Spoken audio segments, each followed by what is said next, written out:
Bismillah, Assalamualaikum warahmatullahi wabarakatuh. Bagaimana kabar kelas 2 semuanya?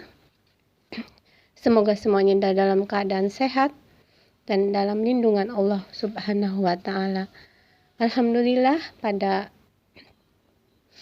hari ini kita bertemu kembali dalam pelajaran fikih ibadah kelas 2. Mengawali perjumpaan kita kali ini, kita akan mempelajari bagaimana tata cara ruku, i'tidal, dan sujud. Pada pelajaran hari ini, anak-anak akan mengetahui tata cara ruku, i'tidal, dan sujud yang baik dan benar. Sebelum kita mulai pembelajaran, mari kita sama-sama berdoa. Bismillahirrahmanirrahim. Allahumma anfa'na bima 'allamtana wa 'allimna ma yanfa'una. Ruku, i'tidal, dan sujud termasuk ke dalam rukun salat. Ada beberapa hal yang harus kita perhatikan dalam pelaksanaannya. Ada beberapa yang harus diperhatikan ketika kita melaksanakan ruku. 1. Melakukan takbir intikal sambil mengangkat kedua tangan sejajar dengan bahu. Takbir intikal ialah takbir yang dilakukan ketika beralih dari satu gerakan sholat ke gerakan sholat lainnya. Misal dari berdiri menuju ke ruku. Yang kedua, luruskan punggung. Meluruskan punggung pada sholat itu hal yang harus diperhatikan, ya. Posisi punggung tidak membungkuk tetapi lurus dengan kepala.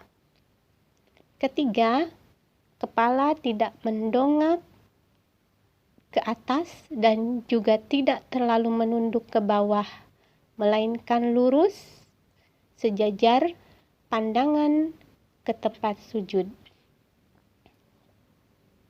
Keempat, disunahkan untuk mencengkeram lutut. Kelima, disunahkan melengkungkan siku bagaikan busur panah. Hal ini diriwayatkan oleh Imam Muslim, ya, diriwayatkan oleh Imam Muslim. Berikut adalah contoh tata cara ruku yang baik dan benar. Ya. Jadi ketika Nabi SAW ruku, maka Nabi SAW ya,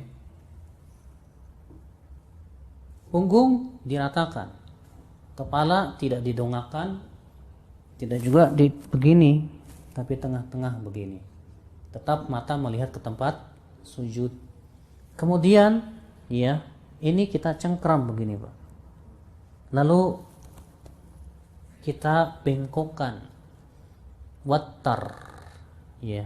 Jadi nggak lurus begini, tapi dibengkokkan begini, Pak.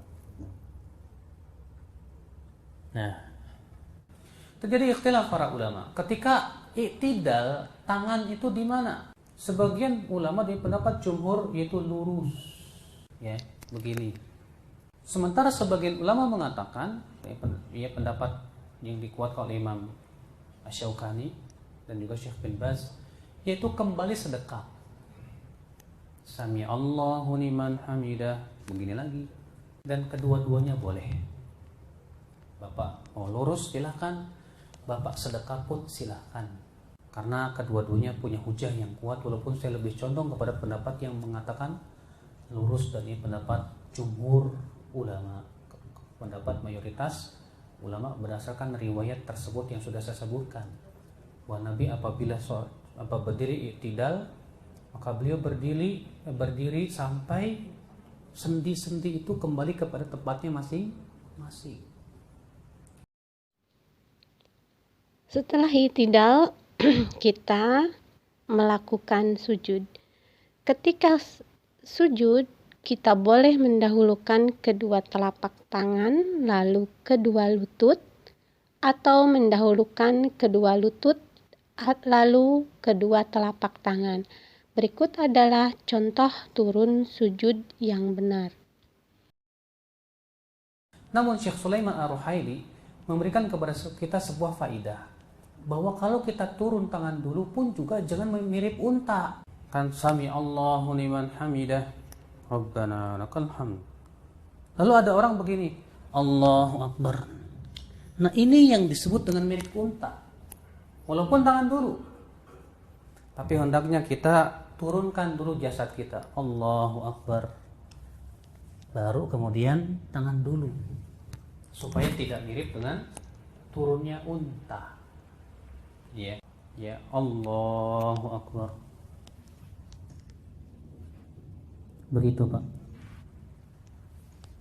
Ya, jadi turunnya itu bukan begini, bukan, tapi turunnya Allahu Akbar. Ketika sujud juga ada 7 anggota tubuh yang harus kita perhatikan, yang harus benar-benar kita perhatikan, yang harus menempel ke lantai tempat kita sujud, yaitu dahi, hidung, kedua telapak tangan, kedua lutut, dan jari-jari kaki. Tata cara sujud. 1. Mengucapkan takbir sambil turun ke tempat sujud. Contoh turun sujud sudah kita tadi lihat sama-sama. Kedua, meletakkan telapak tangan di lantai sejajar dengan kedua bahu dan daun telinga. Ketiga, menempelkan wajah ke tempat sujud. Keempat, kedua siku diangkat dan dilebarkan menjauh dari badan. Kelima, kedua paha tegak lurus dengan tempat sujud dan dilebarkan dari perut. Keenam, jari-jari kaki dilipat ke dalam, kedua lutut direnggangkan, dan kedua telapak kaki dirapatkan. Ketujuh, membaca zikir ketika sujud, yaitu Subhana Rabbiyal A'la. Hadis sahih riwayat At-Tirmizi. Alhamdulillah, pembelajaran kita hari ini sudah selesai kita laksanakan. Insya Allah semoga ilmu yang Ibu sampaikan bermanfaat. Di akhir pembelajaran kita nanti Ibu akan melaksanakan praktek sholat. Ya, Ibu akan menilai praktek sholat, tata cara anak-anak sujud, ruku, dan duduk antara dua sujud. Setelah selesai materi tentang sholat ini tersampaikan. Jaga selalu kesehatan, jangan lupa jaga protokol kesehatan. Ingat 3M, ya, ingat selalu 3M. Semoga Allah melindungi kita semua. Kita tutup dengan doa kafaratul majlis. Subhanakallahumma wa bihamdika asyhadu an la ilaha illa anta astaghfiruka wa atubu ilaik. Wassalamualaikum warahmatullahi wabarakatuh.